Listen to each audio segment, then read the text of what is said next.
Ma'asyiral muslimat yang dimuliakan Allah Subhanahu wa taala. Pembahasan yang kita akan bahas di pagi menjelang siang ini, kita akan membahas tentang 14 amal yang bisa menghancurkan semua kebaikan kita. Ma'asyiral muslimat yang dimuliakan Allah Subhanahu wa taala, sebelum saya menjelaskan tentang 14 amalan ini, saya ingin menjelaskan sedikit tentang mudahnya dalam Islam ini meraih pahala. Kita tahu bahwa banyak amalan-amalan yang dikerjakan secara mudah ataupun ringan, tetapi memiliki pahala yang sangat besar sekali.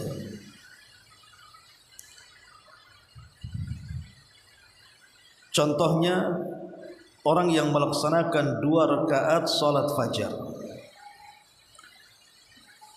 cukup melaksanakan dua rakaat salat fajar. Nabi sallallahu alaihi wasallam mengatakan, rakaatai al-fajri khairun minad dunya wa ma fiha. 2 rakaat fajar yang dilakukan setelah azan sebelum qomat subuh, maka itu jauh lebih baik dibandingkan dunia dan seisi dunia. Dan ini pahala yang sangat besar dengan amalan yang sangat ringan. Makanya saking besarnya pahala 2 rakaat fajar ini, Nabi SAW hampir tidak pernah meninggalkan 2 rakaat fajar, baik ketika mukim atau ketika safar. Kalau solat-solat qobliyah ba'diyah lainnya, Rasul hanya melakukan saat mukim saja. Saat safar tidak melakukannya. Tapi qobliyah subuh atau dikenal dengan 2 rakaat fajar, saking besarnya pahala, Nabi SAW tidak meninggalkan baik ketika mukim atau ketika safar. Ini sebuah contoh bagaimana amalan-amalan itu banyak yang kita amalkan secara mudah tetapi memiliki pahala besar. Atau contoh yang lainnya, orang yang membaca ayat kursi dan kita istiqomahkan dibaca setelah sholat wajib, dijadikan wirid dalam setiap selesai sholat, maka Nabi SAW mengatakan, man qara'a ayatul kursi akiba kulli salatin lam yamna'hu dukhulul jannah illa an yamut.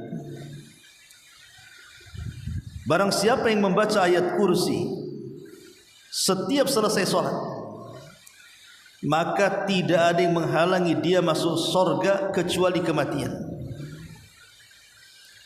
Jadi orang-orang yang istiqomah membaca ayat kursi dan dijadikan wirid setelah sholat, maka Rasul mengatakan tidak ada yang mencegah dia untuk masuk surga kecuali kematian. Artinya semata-mata ruhnya dicabut, maka Allah Subhanahu wa taala berikan jaminan orang ini direct masuk surga. Dan ini atas lisan Nabi SAW menunjukkan amalan ringan tetapi memiliki pahala besar. Ma'asyiral muslimat yang dimuliakan Allah Subhanahu wa taala. Atau contoh yang lainnya, Nabi SAW mengatakan ada 2 kalimat dalam zikir, yang 2 kalimat ini sangat ringan di lisan,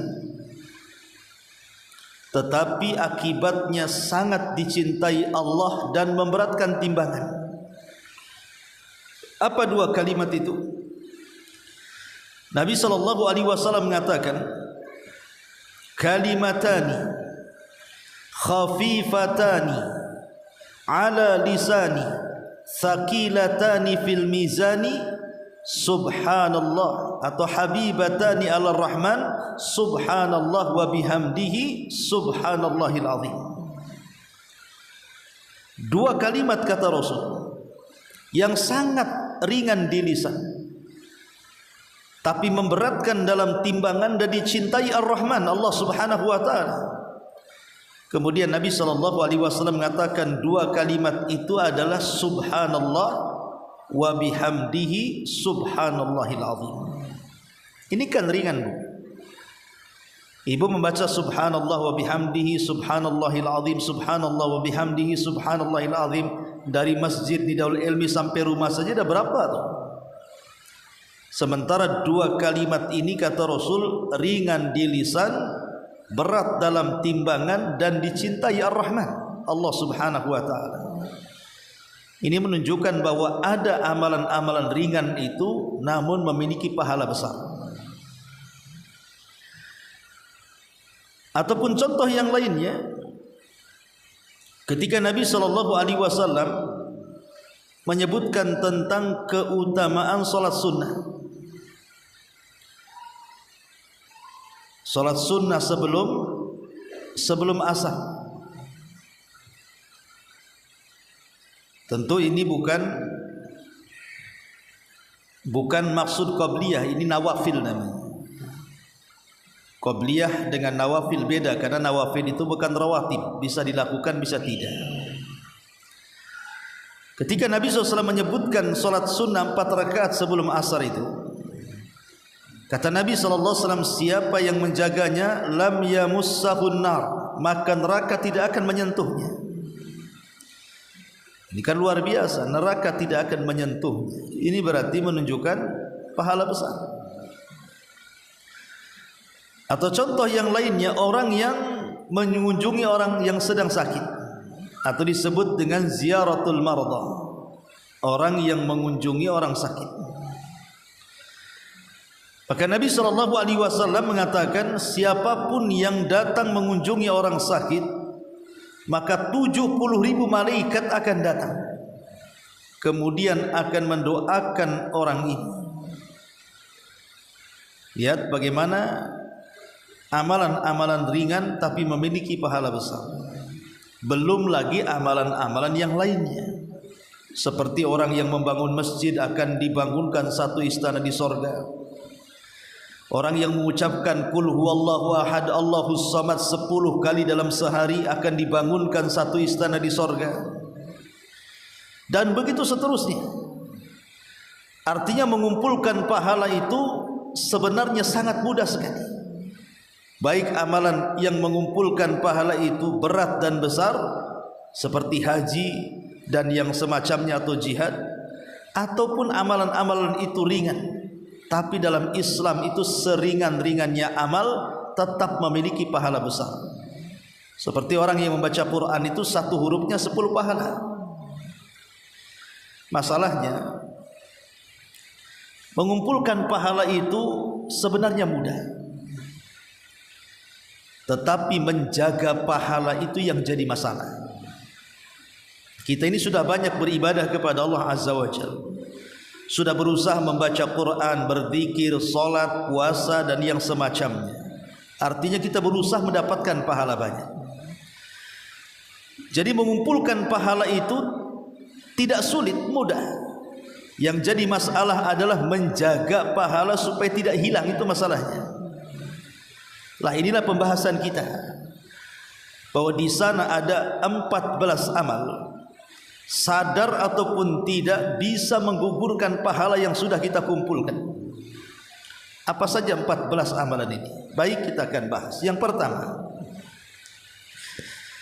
14 amalan yang menggugurkan pahala ini, tentu yang paling besar adalah kesyirikan. Allah Subhanahu wa taala berfirman, la in asyrakta la yahbatanna amaluka wa la takunanna minal khasirin. lain asyrakta la yahbatanna amaluka wa la takunanna minal khasirin. Az-Zumar 65. Wahai Muhammad, jika engkau melakukan kesyirikan, maka hancurlah semua amalanmu dan engkau termasuk orang yang rugi. Jadi kesyirikan ini amalan yang paling bahaya, yang kalau seseorang terjerumus di dalamnya, bukan hanya sebagian amal hilang, bahkan secara keseluruhan amal akan hilang. Makanya kenapa Nabi SAW dikhitab dengan ayat ini. Ayat ini kan mengkhitab Nabi. Hei Muhammad, kalau engkau melakukan kesyirikan, hancur amalan. Kalau Nabi SAW saja diancam oleh Allah Subhanahu wa taala, padahal Nabi itu sudah diampuni dosanya yang telah, yang sedang dan yang akan datang, tapi kalau dia terjerumus kepada kesyirikan, Anda mau nabi, mau malaikat sekalipun, kalau sudah menyekutukan Allah, habis amalannya. Apalagi orang biasa. Makanya jangan coba-coba mendekati kesyirikan. Seperti datang ke dukun, kemudian meminta-minta di sana, bertanya-tanya di sana, ataupun percaya dengan tangkal jimat dan yang semacamnya, atau datang ke kuburan-kuburan meminta-minta di situ, atau percaya kepada khurafat dan tahayul, dan begitu seterusnya. Dan kesyirikan di masyarakat itu luar biasa. Ya, ini yang pertama. Yang kedua, yang bisa menggugurkan amal adalah orang yang murtad. Allah Subhanahu wa taala berfirman di dalam surah Al-Baqarah 217, "Wa man yartad minkum an dinihi fayamut wa huwa kafirun fa ulaika habitat a'maluhum fid dunya wal akhirah wa ulaika ashabun nar hum fiha khalidun." Siapapun yang murtad di antara kalian dari agamanya, kemudian dia mati dalam kondisi kafir, maka semua amal di dunia dihancurkannya. Begitu juga di akhirat, dan mereka termasuk penduduk neraka dan mereka akan dikekalkan di dalamnya. Lihat bagaimana Allah Subhanahu wa taala mengancam siapapun yang murtad dari agamanya, kemudian dia mati dan tidak bertobat, maka semua amal dunia dan akhiratnya hancur dan dia terancam dengan neraka dan dikekalkan di dalamnya. Menjadi khilaf para ulama kalau orang murtad ini kembali ke dalam Islam. Jadi kalau ada orang murtad, tobat lagi, balik lagi dia ke Islam. Apakah dengan kembalinya orang murtad ke dalam Islam itu berarti dia memulai dari nol? Karena pahala sebelumnya sudah hilang dengan kemurtadannya. Kalau dia balik menjadi mu'allaf, otomatis berarti nol pahalanya. Apa seperti itu? Ataukah pahala-pahala yang dulu sebelum murtadnya itu akan dikembalikan saat dia kembali dari kemurtadannya? Di sini menjadi khilaf para ulama. Imam Ahmad ibn Hanbal rahimahullah ta'ala mengatakan, berdasarkan ayat la in asyrakta la yahbatanna amaluka wa la takunanna minal khasirin, siapapun yang melakukan kesyirikan maka hancur lebur amalannya dan dia termasuk orang rugi di akhirat. Berarti orang yang murtad dengan menggunakan ayat ini, kata Imam Ahmad, kalau dia balik ke Islam berarti dia memulai dari nol, karena amalan sebelum murtadnya hilang. Anggap saja sebelum dia murtad itu dia haji, dia umroh, dia baca Quran, dia berzikir, pokoknya banyak amalannya. Kemudian dia murtad, maka amalan-amalan itu hilang. Berarti ketika kembali ke dalam Islam dia memulai dari nol. Ini pendapat Imam Ahmad. Pendapat Imam Syafi'i mengatakan tidak, bahwa orang yang keluar dari Islam alias murtad kemudian balik ke Islam, maka amalan sebelum murtadnya akan dikembalikan. Jadi ketika dia murtad itu Allah gantung amalannya, kembali atau tidak. Kalau kembali maka pahalanya kembali, kalau tidak kembali maka pahalanya akan hilang. Berdasarkan ayat yang kita baca di sini, wa man yartadid minkum an dinihi, barang siapa yang murtad dari agamanya, fayamut, kemudian dia mati, wa huwa kafir, dan dia juga dalam kondisi kafir, faulaika habitat a'maluhum, maka mereka orang yang gugur amalan mereka fid dunya wal akhirah, di dunia dan akhirat. Kata Imam Syafi'i rahimahullahu taala, gugurnya amalan orang murtad ini kalau dia mati dan tidak bertobat. Maka mafhum ataupun pemahaman kebalikannya, berarti kalau dia tidak mati kemudian bertobat, maka amalannya dikembalikan. Dan ini pendapat yang bijak, wallahu a'lam. Makanya saya sarankan kepada saudara-saudara kita yang sudah keluar dari Islam hanya gara-gara faktor ekonomi, hanya gara-gara faktor menikah dengan orang kaya, kemudian dia berani berpindah agama, naudzubillah, maka bertobatlah kepada Allah Azza wa Jalla. Kalau anda bertobat, maka pahala sebelum murtad dikembalikan. Tapi kalau tidak bertobat dan mati dalam kondisi kafir, maka anda tidak membawa secuil apapun dari amal saleh. Ini yang kedua. Yang ketiga, di antara pembatal-pembatal atau amalan-amalan yang bisa memusnahkan pahala adalah asyirku al-khafi, syirik yang tersembunyi. Apa syirik yang tersembunyi? Syirik yang tersembunyi adalah riya.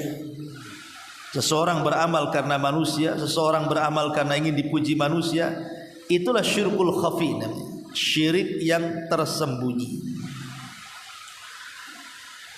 Pada hari kiamat Allah Subhanahu wa taala memanggil 3 manusia, di mana 3 manusia itu ketika di dunia amalannya bukan amalan kecil tapi amalan besar. Yang satu seorang mujahid, ketika di dunia dia berperang kemudian mati di medan perang. Yang kedua seorang alim, pakar Quran, ketika di dunia dia menghabiskan waktunya untuk menghafal dan belajar Quran, kemudian mengajarkan Quran. Kemudian yang ketiga orang kaya raya, di mana tidak ada satupun tempat yang harus disedekahi, dia sedekahkan dengan hartanya. 3 manusia ini dihadapkan di hadapan Allah Subhanahu wa taala, kemudian Allah meminta pertanggungjawaban mereka bertiga. Pertama seorang mujahid. Allah Subhanahu wa taala menggambarkan amal soleh yang ia lakukan di dunia, semacam layar tancap lah gitu. Bagaimana dia di dunia berperang, kemudian mati syahid, itu digambarkan. Kemudian Allah Subhanahu wa taala mengatakan, betul itu kamu? Maka seorang mujahid ini mengatakan, dia itu saya wahai Rabb. Maka Allah mengatakan, apa yang kau kehendaki dalam peperangan itu? Maka dia mengatakan, qataltu fika hatta ustushhidtu ya Rabb. Aku berperang karena kamu sampai aku mati syahid. Kau lihat aku mati syahid di situ. Maka Allah Subhanahu wa taala tiba-tiba murka dan mengatakan, kadzabta, dusta kamu. Kamu berperang sehingga kau terbunuh di situ bukan karena ingin mati syahid, tapi engkau niatnya saat berperang engkau ingin disebut-sebut manusia sebagai pahlawan. Bukankah itu keinginanmu? Maka dia pun diam. Ketika dia diam, Allah Subhanahu wa taala katakan kepada para malaikat, ikat dia, seret dia ke dalam neraka. Akhirnya malaikat pun mengikat dan melemparkan orang ini ke dalam neraka. Dan dialah orang yang pertama kali disentuh api neraka. Kemudian yang kedua, pakar Quran. Ketika di dunia dia hafal Quran, dia hafal tafsir-tafsirnya, dia pun ajarkan kepada manusia. Kemudian Allah gambarkan saat dia mengajarkan Quran kepada manusia. Allah katakan, wahai fulan, apakah itu engkau yang sedang mengajarkan Quran? Maka dia mengatakan, ya Rabb, qara'tu fik, aku membaca Quran karena. Maka Allah Subhanahu wa taala mengatakan, kadzabta dustakam, engkau membaca Quran itu supaya engkau disebut qari. Bukankah itu keinginanmu? Akhirnya dia terdiam mengakui kesalahannya. Maka Allah Subhanahu wa taala katakan, ikat dia, lempar ia ke dalam jahannam, dan dia juga orang yang pertama kali disentuh api neraka. Kemudian yang ketiga, orang kaya raya suka nyumbang. Dihadapkan di hadapan Allah Subhanahu wa taala, kemudian digambarkan amal solehnya ketika di dunia. Diperlihatkan bagaimana dia datang ke masjid, dia sumbang masjid. Dia datang ke panti asuhan, dia pun nyumbang panti asuhan. Dia cari fuqara wal masakin, dia sumbang fuqara wal masakin. Tidak ada tempat yang menghajatkan untuk diinfaki, dia infakkan hartanya. Kemudian Allah mengatakan, betul itu kamu yang keliling-keliling kasih infak itu? Maka dia mengatakan dengan bangganya, ya Rabb, itu saya. Maka Allah Subhanahu wa taala katakan, apa yang kau kehendaki dengan infak? Maka dia mengatakan, anfaqtu fika ya Rabb, aku berinfak karenamu ya Rabb. Maka Allah mengatakan, kadzabta dustakam, engkau berinfak itu supaya manusia menganggap engkau seorang dermawan, supaya manusia menganggap engkau ini pemurah. Dan itu sudah dikenal keinginanmu. Maka dia pun terdiam mengakui niatnya. Maka Allah mengatakan, ikat dia, seret dia, masukkan ke dalam jahannam, dan dia pun termasuk orang yang pertama disentuh api neraka. Lihat,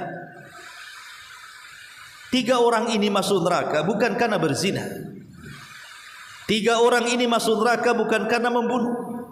3 orang ini masuk neraka bukan karena judi atau mabok. 3 orang ini masuk neraka bukan karena menyakiti dan menzalimi orang. 3 orang ini masuk neraka karena mati dalam peperangan, karena bersedekah, karena mengajarkan Quran. Kok bisa amalan-amalan sedemikian agung dan mulianya memasukkan orang ke neraka, dan orang yang pertama disentuh api neraka bukan jihadnya, bukan baca Qurannya, bukan sedekahnya, tapi niat jihad, sedekah dan baca Qurannya, bukan karena Allah. Itu yang menyebabkan dia masuk neraka.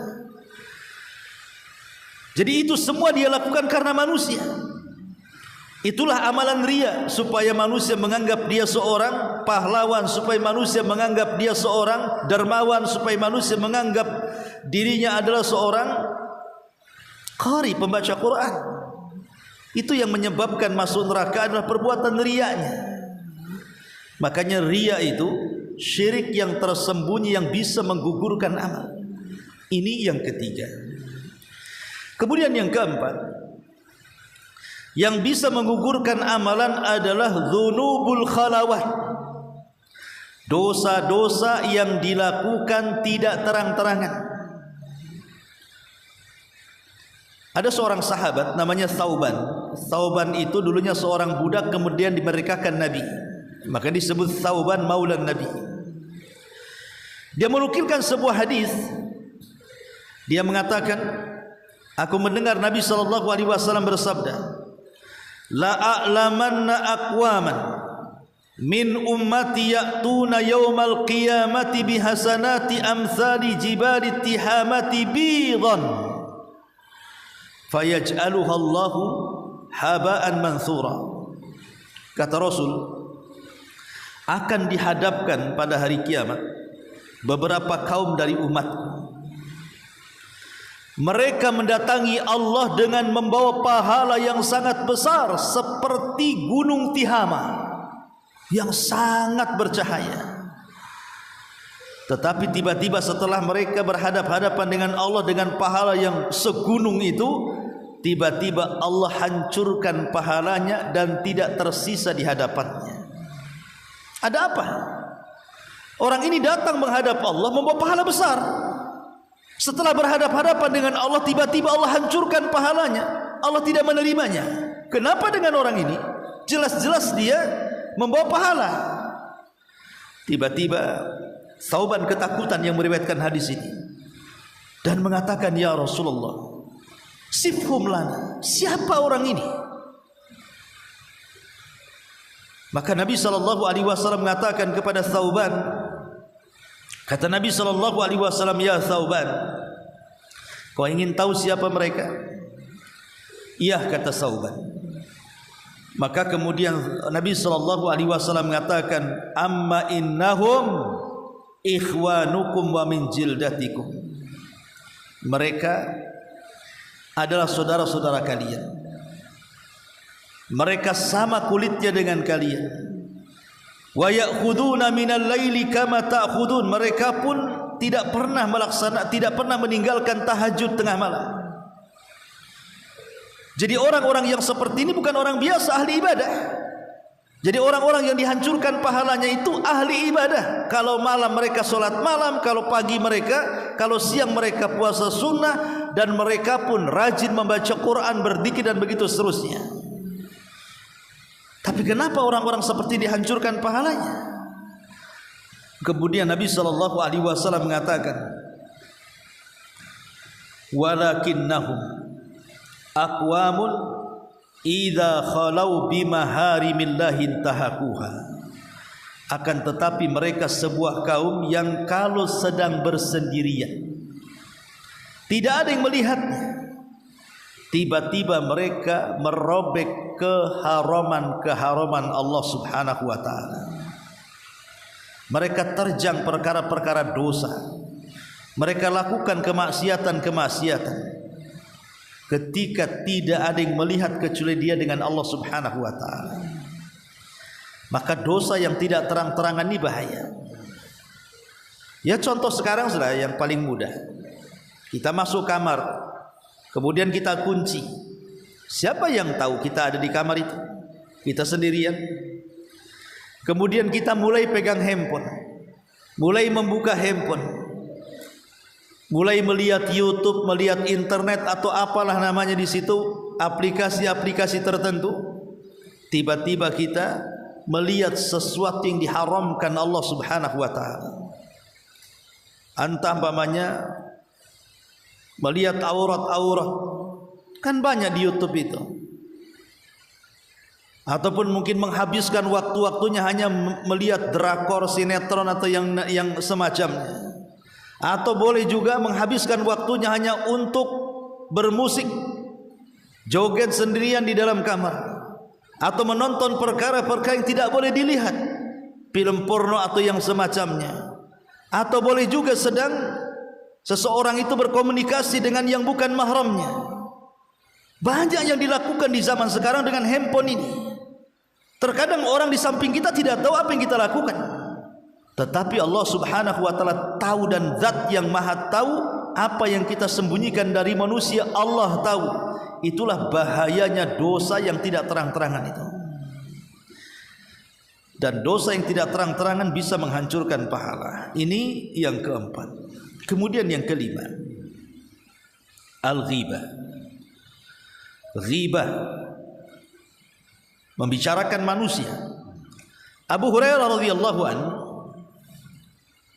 beliau meriwayatkan sebuah hadis dari Nabi sallallahu alaihi wasallam. Man kanat lahu madlamatun li akhihi min irdihi aw syai' falyatahallalhu minhu al-yawm qabla an la yakuna dinarun wala dirham. In kana lahu amalun salihun ukhidha minhu biqadri madlamatihi wa in lam takun lahu hasanat ukhidha min sayyiati sahibi fahumila alaihi. Kata Nabi SAW, barang siapa yang memiliki kezaliman kepada saudaranya dalam kehormatannya, mungkin menggibahnya, menghinanya, mencacinya, memakinya, maka mintalah kehalalannya hari ini sebelum datang satu hari di mana dinar dan dirham tidak akan manfaat lagi. Kalau dia masih memiliki kebaikan, maka kebaikannya akan diambil orang yang dizaliminya. Tetapi kalau habis kebaikannya, maka dosa orang yang dizaliminya akan ditanggung dalam punggungnya. Ma'asyiral muslimat yang dimuliakan Allah Subhanahu wa taala, ghibah ini apa sebenarnya? Nabi pernah ditanya, Rasul, mal ghibah? Ghibah itu apa wahai Rasul? Maka Rasul mengatakan, dzikraka akhaka bima yakrah. Engkau menyebutkan saudaramu yang kalau dia dengar penyebutannya dia enggak suka. Jadi kita menceritakan aib saudara kita atau kata-kata yang lainnya, kalau didengar orang yang kita bicarakan pasti dia enggak suka. Itulah ghibah. Dari definisi di sini kita tahu bahwa ghibah itu tidak mesti membicarakan yang buruk. Kalau membicarakan yang buruk, jelas kalau didengarkan tidak suka. Hatta membicarakan yang baik sekalipun kalau dia tidak suka, itu namanya ghibah. Pamannya contoh nih, saya memuji seseorang. Orang ini tidak mau dipuji karena takut jadi ria. Marah dia, kenapa kau sebut-sebut bahwa aku ini sudah haji, sudah umrah, sudah apa kan itu? Siapa suruh kau sebut-sebut kebaikanku? Ketika orang ini menyebutkan kebaikan dan orang yang mendengarnya tidak suka, maka ini masuk dalam ghibah. Macam mana kalau dia bicara tentang saudaranya sesuatu yang buruk? Yang baik saja masuk kategori ghibah kalau melihat definisi ghibah dari Nabi. Karena Rasul menyebutkan definisi ghibah itu adalah dzikraka akhak, engkau menyebutkan berita saudaramu bima yakrah, yang kalau dia dengar dia enggak suka, tanpa menyebutkan Rasul apakah yang dibicarakan itu baik atau buruk. Yang jelas kalau saudaranya tidak suka, maka itu masuk dalam ghibah. Maka hati-hati. Tidak semua orang itu suka disebut, tidak semua orang suka disebut kebaikannya. Karena ada orang yang menjaga supaya amalannya tidak diketahui. Makanya Aisyah radhiyallahu anha itu kalau dia memberikan sesuatu, dia tidak mendengar ucapan jazakumullah khairan. Jadi kalau bersedekah itu langsung ditutup pintunya. Itu Aisyah radhiyallahu anha. Ya. Jadi kalau dia bersedekah, dia paling tidak suka mendengar kalimat jazakumullahu khairan. Padahal kan sudah kewajiban orang yang diberikan kebaikan kan mendoakan jazakumullahu khairan kan. Tapi Aisyah tidak mau mendengarnya. Kenapa? Karena Aisyah paham, saya sedekah kepada Allah, bukan sedekah mengharap doa anda yang saya sedekahi. Tapi kalau kita kan sebaliknya. Kalau kita sedekah kok diam aja, tak ada jazakallahu khairan, lamulah kita. Jangan sedekah sama dia lagi, tak tahu berterima kasih katanya. Lah anda sedang bersedekah sama siapa sebenarnya? Kalau sedekah kepada Allah selesai, ngapain pula kemudian diungkit-ungkit masalah dia? Mau menyebut alhamdulillah, syukran, terima kasih, terserah dia kan begitu. Yang jelas saya sudah sampaikan sedekah itu no anda, saya menunggu pahala dari Allah. Kalau sakit hati gara-gara dia tidak mendoakan kita, berarti anda sedekahnya dipertanyakan. Anda sedekah untuk Allah atau untuk doa orang yang anda sedekahi sebenarnya? Lah itulah yang harus dipahami bahwa balik lagi bahwa ghibah ini perkara yang sangat bahaya dan itu paling lumrah di masyarakat. Ingat Bu ya, jaga lisan. Terkadang ibu ini paling tidak bisa menjaga lisan. Kadang duduk-duduk di depan rumah, ada orang lewat, dikomentari. Orang lewat saja ibu bisa gibahi loh, padahal kenal pun tidak. Kok orang itu kok jalannya kayak gitu ya? Urusan dia mau jalannya kayak gitu kayak gini. Kenapa kemudian komentar? Kok aneh orang itu pakaiannya kan kulit dah hitam, pakaian putih hitam putih pula jadinya. Ngapain dikomentari? Urusan dia, mau merah putih, mau hitam putih, itu urusan dia Bu, jangan dikomentari. Kadang-kadang suka ibu ini komentar. Atau ketika ibu lagi jalan di jalan raya, kadang-kadang tidak sabaran kan. Ibu yang salah kadang-kadang. Namanya ibu naik motor kadang-kadang nggak tahu mana pinggir, mana tengah, mana trotoar. Ya di tengah aja kan gitu. Di klakson, yang klaksonnya ibu maki. Padahal ibu yang salah sebenarnya. Makanya banyaknya kecelakaan di jalan raya itu karena ibu-ibu itu sebenarnya. Jadi kadang-kadang Bu, jangan kemudian ibu langsung maki orang. Itu sama dengan ghibah, mencaci maki orang kan gitu. Introspeksi diri, ini yang salah saya atau dia? Jangan sekali-kali keluar rumah ibu tidak bawa dosa, pulang pula bawa dosa segudang gara-gara ghibahi orang. Makanya ini penting masalah ghibah, jaga lisan. Kemudian yang ke-6, di antara penghancur amal adalah hasad. Nabi SAW mengatakan, iyyakum wal hasada, fa innal hasada ya'kulul hasanat kama ta'kulun narul khatab. Hati-hati, jangan suka hasad, karena hasad itu bisa memakan kebaikan sebagaimana api memakan kayu bakar. Coba lihat api, Bu. Kayu bakar segunduk apapun, kalau sudah datang api itu kelahap habis tuh. Dan itu cepat, dalam waktu yang sesingkat-singkatnya sudah. Lihat kebakaran itu. Kita lihat kebakaran ruko, kebakaran gedung, kebakaran pabrik. Itu tidak bulan-bulan, hitung jam saja sudah habis itu. Itulah hasad dengan pahala. Bisa menghancurkan kebaikan yang sudah dikumpulkan dengan adanya hasad. Dan hasad ini penyakit yang pertama kali terjangkit di langit, dan penyakit yang pertama kali terjangkit di bumi. Adapun di langit hasadnya iblis kepada Adam, akibatnya iblis diusir dari sorga. Adapun di bumi hasadnya Qabil kepada Habil, akibatnya terjadi pembunuhan, dan Qabil harus menanggung semua dosa pembunuhan dari mulai dia membunuh sampai kiamat. Setiap ada orang yang membunuh, maka dosanya akan diberikan kepada si Qabil, karena dia yang mencontohkan awal melakukan pembunuhan, sehingga orang mengikutinya sampai kiamat. Dan itu disebut dosa jariahnya si Qabil tuh, pembunuhan itu. Jadi hasad ini penyakit yang menghancurkan semuanya.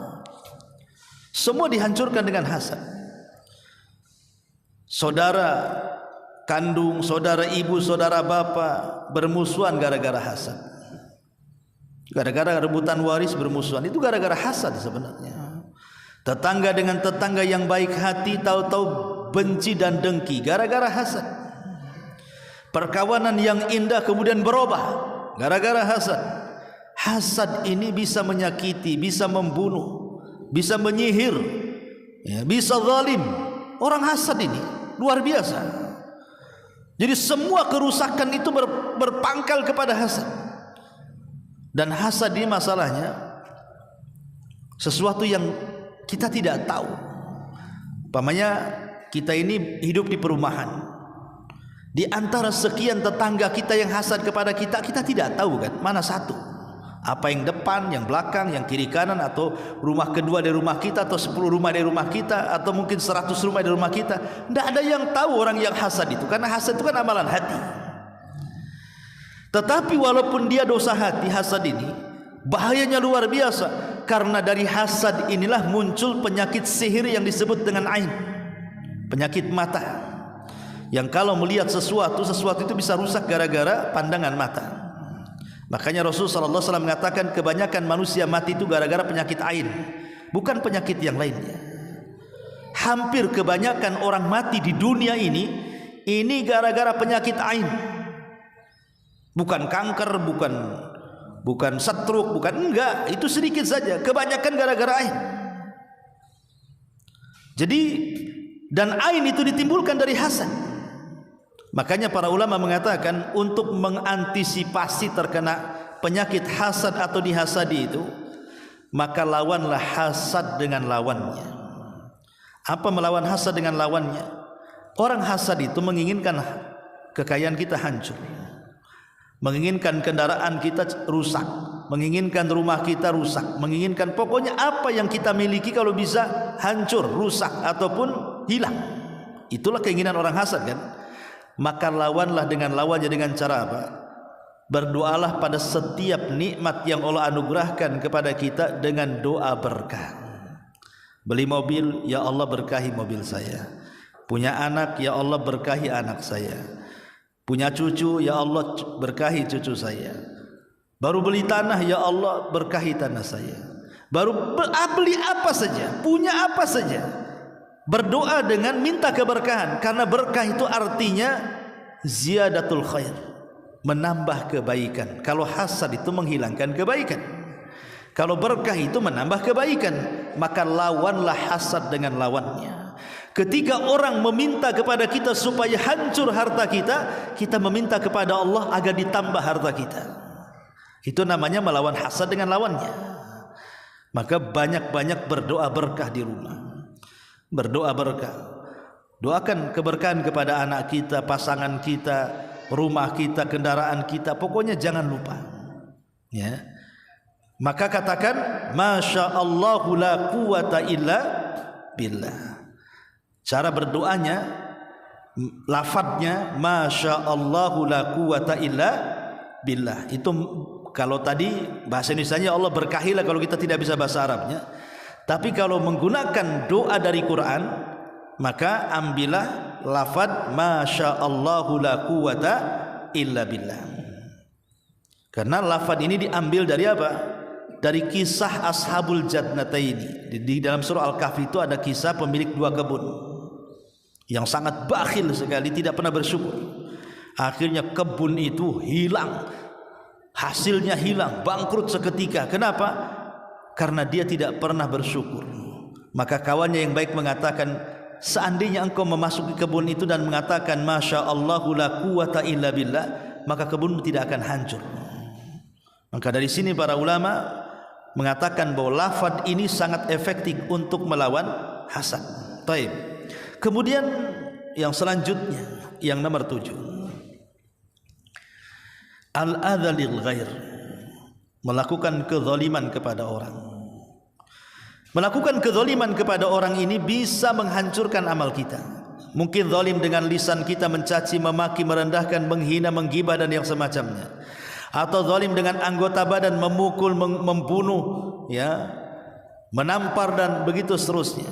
Atau zalim dengan hati kita, hasad, dengki dan yang semacamnya. Zalim apapun ini bisa menggugurkan amal kita. Karena nanti pada hari kiamat ada orang-orang yang muflis, orang-orang yang bangkrut. Satu sisi datang membawa pahala, sisi lain datang pernah menzalimi orang, maka pahalanya akan disetorkan kepada orang yang dizaliminya. Ini juga termasuk penghancur amal adalah zalim, menyakiti orang lain. Kemudian yang nomor 8, at-takdzibu bil qadar, mendustakan takdir. Ada orang-orang yang mendustakan takdir. Pamannya ada orang itu sakit terus jarang sembuhnya. Sembuh sedikit sakit lagi. Mulai berpikir, kenapa? Emang apa salah saya ini? Kenapa saya ditakdirkan sakit terus? Kemudian ada orang usaha, hasil gulung tikar aja, nanti cari modal lagi, gulung tikar lagi, cari modal lagi, gulung tikar lagi. Kemudian dia mengatakan, apa saya sudah ditakdirkan seperti ini? Mulai dia mencaci maki Allah subhanahu wa ta'ala dan mengatakan, berarti Allah subhanahu wa ta'ala tidak sayang dengan hambanya. Mulai dia berfikir begitu-begitu. Ikhwatu fillah muliakan Allah azza wa jalla. Maka orang yang menolak takdir Allah subhanahu wa ta'ala bisa membatalkan amal. Harusnya ketika dia ditimpa musibah, kita katakan innalillahi wa inna ilaihi rajiun, Allahumma ajurni fi musibati. Semua datang dari Allah, akan kembali kepada Allah. Ya Allah, berikan pahala akan musibah yang menimpaku.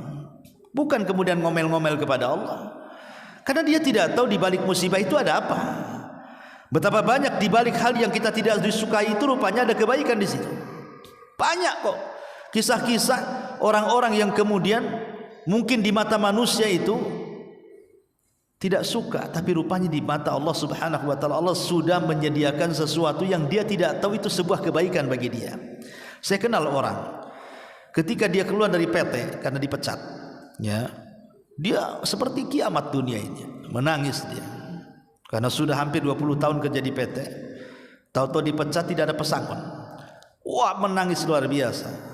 Kemudian dia menyalahkan PT habis-habisan. Ya, saya sudah 20 tahun masa keluar nggak dapat apa-apa, katanya. Dikeluarkan begitu saja, ya. Tetapi Allah subhanahu wa ta'ala takdirkan beberapa tahun setelahnya dia berwirausaha, dia jualan, rupanya berkembang usahanya. Baru si ikhwan ini cerita, ya Allah, Ustaz, dulu saya pernah suudzon, berburuk sangka kepada Allah ketika saya dipecat dari PT. Tapi setelah saya renungkan, setelah beberapa tahun saya berwirausaha seperti ini, gaji yang saya dapat 10 kali lipat daripada saya bekerja di PT katanya. Terkadang ada orang suudzon dulu kan gitu. Dia tidak tahu ini skenario Allah, sengaja Allah itu bersutradara, keluar dulu kau dari PT itu, nanti aku akan senangkan kamu. Dia tidak tahu itu. Makanya jangan mendustakan takdir. Karena ini salah satu dari pembatal-pembatal amal seperti yang dikatakan oleh Nabi SAW dari Zaid ibn Thabit radhiyallahu an. Rasul mengatakan, "Lau kana laka mithla Uhudin dhahaban." Kalau seandainya engkau memiliki sebesar gunung Uhud emas, ya ma qabilallahu min, Allah tidak akan menerimanya hatta tu'mina bil qadari kulli, sampai engkau beriman dengan semua takdir yang menimpamu. Kalau kita punya, kata Rasul, sebesar gunung Uhud emas kemudian kita infakkan, Allah tidak akan menerimanya sampai kita beriman dengan takdir semuanya. Lihat, siapa yang punya gunung emas sebesar gunung Uhud kan gitu ya. Kemudian kita infakkan semuanya, itu kan amalan luar biasa. Bisa saja utang Indonesia udah lunas tuh kalau punya emas segede gunung Uhud tuh. Kemudian diinfakkan untuk negara, menyelamatkan rakyat, Allah tidak akan menerimanya sampai dia beriman dengan takdir secara keseluruhan, baik takdir baik atau takdir buruk. Ini yang ke-8. Yang ke-9, mendatangi dukun. Orang yang mendatangi dukun itu 40 hari solatnya ditolak. Rasul mengatakan, man ata arrafan fasa'alahu an syai'in lam tuqbal lahu salatu arba'ina lailatan. Siapa yang datang ke dukun bertanya sesuatu, ingat hanya bertanya ya, tidak membenarkan, bertanya saja. Umpamanya Anda ini tukang ojek, ngantar orang ke dukun. Ngantar orang ke dukun, sampai di rumah dukun tukang ojeknya ikut masuk. Kemudian orang yang hendak ke dukun bertanya sesuatu, penasaranlah tukang ojek ini. Pak dukun, boleh nggak saya bertanya? Boleh. Kemudian dia bertanya, belum membenarkan, hanya iseng-iseng aja bertanya, maka solatnya 40 hari ditolak. Kalau orang iseng bertanya sama dukun, belum membenarkan, 40 malam solatnya ditolak, macam mana dengan yang membenarkan, bertanya, yakin pula dengan ucapan dukun, maka bukan solatnya 40 hari ditolak, tapi dia telah keluar dari Islam. Berdasarkan nas hadis Nabi SAW, faqad bari'a an syariati Muhammadin SAW, dia telah berlepas diri dari syariat Muhammad SAW. Naudzubillah. Maka yang ke-9 datang ke dukun. Yang ke-10, memutus silaturahim. Memutus silaturahim adalah perkara yang memutus amal kita. Karena setiap Senin dan Kamis itu, maka disyariatkan puasa Senin Kamis kan? Karena Senin Kamis itu hari di mana amalan kita diangkat. Setiap pekan itu 2 hari amalan kita diangkat ke langit, diperlihatkan di hadapan Allah. Kecuali orang yang dalam hatinya ada kesyirikan dan orang yang dalam hatinya ada kedengkian. Memutus silaturahim, maka setiap Senin Kamis amalannya tidak pernah diangkat. Kemudian juga yang nomor 11, tarkus salatil asri, sengaja meninggalkan salat asar. Nabi mengatakan, man taraka salatal asri faqad habita amalu. Barang siapa yang meninggalkan salat asar, maka habis, gugur semua amalannya. Ingat, jangan meninggalkan salat asar dan salat-salat yang lainnya, terutama salat asar. Karena meninggalkan salat asar sama amal menggugurkan amalan-amalan yang lainnya. Kemudian yang nomor 11, at-ta'ali 'alallah. At-ta'ali 'alallah, merasa sombong di hadapan Allah. Maksudnya merasa sombong di hadapan Allah apa? Dahulu di zaman Bani Israel ada 2 orang bersaudara. Yang satu ahli maksiat, yang satu ahli ibadah. Kemana-mana berkawan. Tapi yang satu ke timur, yang satu ke barat. Karena yang satu ahli ibadah, yang satu ahli maksiat nih. Yang ahli ibadah ini baik, setiap hari nasihati, janganlah kau maksiat, tobatlah kau, dan begitu seterusnya. Sampai sini bagus masalahnya. Tetapi masalahnya ketika kawannya berlaku maksiat ini tak tobat-tobat juga, sampai melakukan sebuah dosa yang menurut orang yang ahli ibadah tidak bisa ditolerir, marah dia sama kawannya. Aku sudah lama menasihati kamu, kenapa kau tak tobat-tobat? Malah melakukan dosa ini pula. Kalau engkau tidak berhenti dari tobatmu, wallahi demi Allah.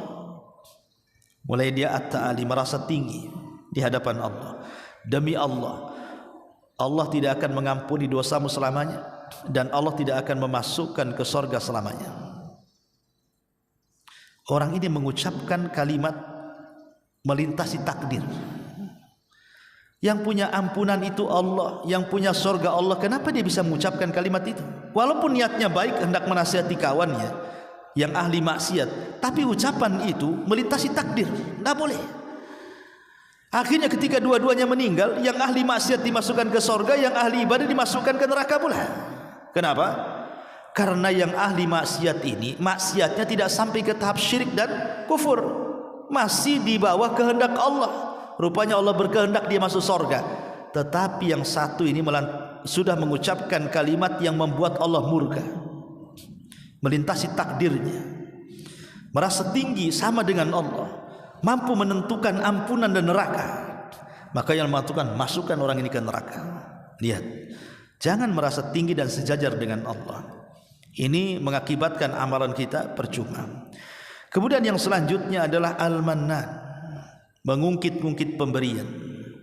Habis dikasih diungkit-ungkit. Kalau bukan karena aku nggak sukses kamu, kalau bukan karena aku nggak ada itu mukamu di Batam ini, kalau bukan karena aku sedikit-sedikit anania, aku. Maka orang-orang yang mengungkit-ungkit pemberian, maka amalannya habis. Allah mengatakan, ya ayyuhalladzina amanu la tubtilu la tubtilu sadaqatikum bil manni wal adha. Hai orang-orang yang beriman, jangan batalkan sedekah kalian dengan mengungkit-ungkit atau menyakiti orang yang diberi. Dan yang terakhir, tarbiyatul kilab. Yang ke-14, tarbiyatul kilab, merawat anjing. Orang yang merawat anjing di rumahnya, maka setiap hari 2 qirot dikurangi pahalanya, dan 1 qirot itu sebesar gunung Uhud. 1 qirot itu sebesar gunung Uhud. Kalau 2 qirot berarti 2 gunung Uhud. Setiap hari dikurangi pahalanya 2 gunung Uhud, 2 gunung Uhud, gara-gara memelihara anjing. Anjing yang dibolehkan dipelihara itu kalau 3 macam anjing boleh. Pertama, anjing buruan, boleh. Ya. Yang kedua, anjing untuk menjaga kambing. Kambingnya banyak. Ya, dijaga sendirian tak mampu melihara kambing, melihara anjing untuk menjaga kambing, atau untuk menjaga kebun. Kebunnya luas, ya, banyak buah-buahan, kalau enggak dikasih anjing dicuri orang, maka boleh di situ. Atau mungkin kita punya villa lah, atau dikiaskan ke yang lain, kita punya villa, punya rumah yang bagus di lereng-lereng bukit. Ya, untuk menjaga rumah akhirnya dipelihara anjing di luar, bukan dalam rumah ya, di luar, untuk memelihara villa umpamanya, maka tidak ada masalah. Tapi kalau kita memelihara anjing seperti memelihara kucing, hanya untuk dinikmati bulunya, dinikmati suaranya, dinikmati bentuknya, dinikmati, ya seperti orang melihara kucing lah kan. Kan ada anjing itu kadang-kadang lebih lucu dibanding kucing kan. Anjingnya kecil nonet tuh yang ya Allah, kadang-kadang ada anjing pesak itu, anjing kecil, dia tidak tahu setiap hari itu pahalanya dikurangi 2 qirot tuh. Bagus melihara kucing, jelas kan itu ya. Itu pun saya sarankan kalau orang penghobi kucing jangan dipelihara dalam rumah, karena kucing itu bisa berak, bisa kencing, dan berak kencingnya najis itu. Nanti masuk ke tempat kamar sholat, habis kencing kemudian duduk di sajadah, kita tidak tahu di situ ada najisnya. Maka kalau suka dan hobi kucing pun sekalipun, maka taruh di teras rumah, jangan dimasukkan ke dalam rumah. Karena ada orang-orang yang tidur sama kucing kan, kucingnya bagus, sebersih apapun kucing itu tak berakal, dia tak bisa cebok sendiri, ya, dan tidak tahu toilet mana, mesti dia kasih pasir di situ kan. Nanti ketika berak di situ nempel pasirnya di situ, kesana kemari jatuh pasirnya bernajis, la ilaha illallah. Maka kalau sayang dengan agama kita dan kebersihan kita, boleh kita memelihara sesuatu, tapi jangan mendatangkan hal-hal yang kotor yang bisa mempengaruhi agama kita, ya. Wallahu a'lam. Ini di antara 14 amal yang bisa menggugurkan pahala. Taib, sampai di sini. Kalau ada yang bertanya silakan.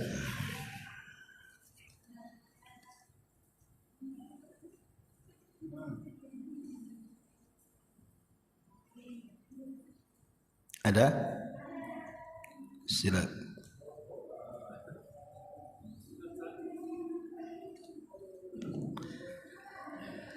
Agak dekat aja Pak sini, biar dengar.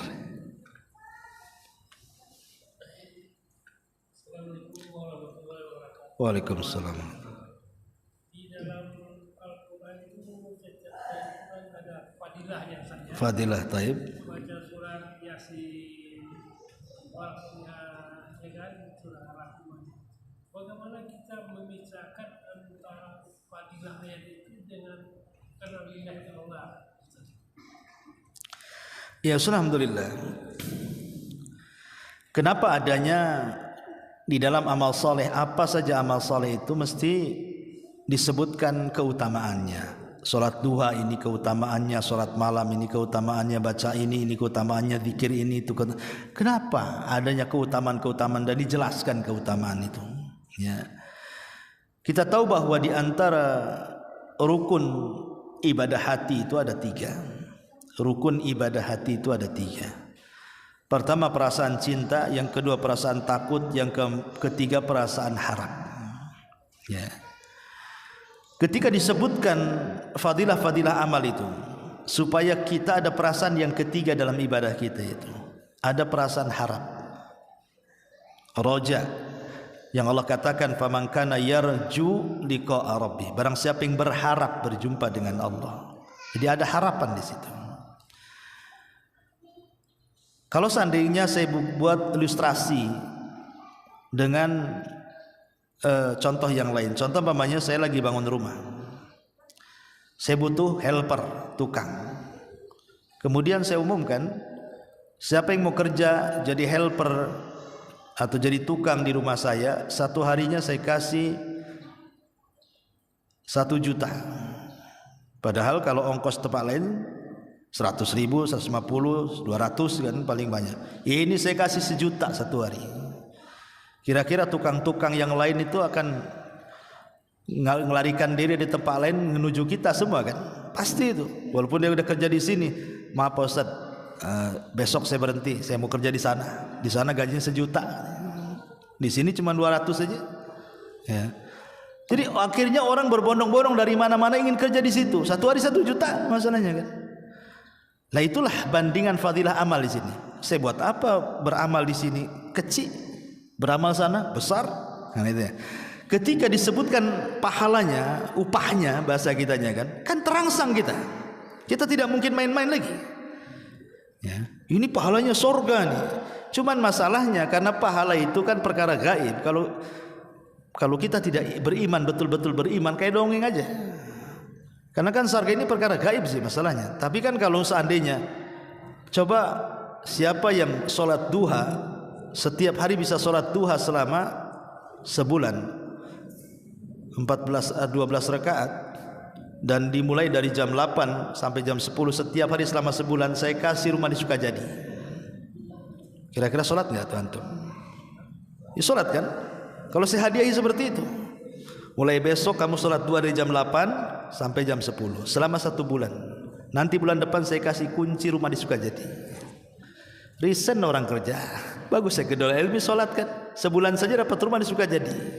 Itulah kenapa kemudian disebutkan fadilah-fadilah amal tadi itu, supaya ada rangsangan sebenarnya. Tetap kita ini beramal karena Allah, beramal karena Allah. Tetapi beramal karena Allah kalau tidak disebutkan apa upahnya, kadang-kadang kurang kita ini rangsangannya kan. Sudah kerja sama saya saja, berapa upahnya? Kerja aja lah, nanti gampang itu. Ragu-ragu kita ini, bisa besar upahnya, bisa pula bisa upahnya kecil, bisa pula tak dibayar. Ragu-ragu jadinya kan. Lah hal-hal yang seperti ini tuh Allah hendak menghilangkan dengan cara menyebutkan fadilah amal tadi. Tapi bukan tujuan kita ini beramal karena fadilah amal, dia hanya merangsang saja. Tujuan kita ibadah karena Allah. Jadi itu hanya merangsang saja supaya kita makin semangat gitu ya untuk beribadah kepada Allah Azza wa Jalla. Wallahu a'lam. apakah istighfar dan doa untuk orang tua harus menyebut nama atau cukup untuk kedua orang tua saja? Istighfar dan doa itu kan sudah ada lafadznya untuk kedua orang tua, dan ya tentu kalau kita berdoa itu tidak bisa sendiri atau memfokuskan kepada orang yang didoakan. Doa itu ada adabnya. Doakan dulu diri sendiri baru orang lain. Ketika kita ini mendoakan ampunan untuk orang tua kita, maka kita katakan, ya Allah ampuni dosaku dan dosa kedua orang tuaku. Jadi dahulukan diri sendiri dulu baru orang lain. Ya, mendoakan siapapun dahulukan diri sendiri dulu. Ya, terutama mendoakan tadi orang tua. Ya Allah ampunilah, rahmatilah aku, kemudian ampuni dan rahmati kedua orang tuaku. Makanya lihat di lafaz-lafaz doa ampunan kepada orang tua itu mesti didahului dengan kita sendiri baru orang tua kan, seperti rabbighfirli wali walidayya warhamhuma kama rabbayani shaghira. Rabbighfirli, ya Allah ampuni dosaku, kemudian dosa kedua orang tuaku. Jadi tetap mendahului kita kemudian orang tua kita. Itu adab doa seperti itu. Ya, adab doa kita seperti itu. Jadi dahulukan doa itu untuk kita sendiri baru untuk orang lain. Wallahu a'lam. Ya, sampai di sini subhanaka wa bihamdika asyhadu an la ilaha illa anta astaghfiruka wa atubu ilaik. Allahu taala alam. Assalamualaikum warahmatullahi wabarakatuh.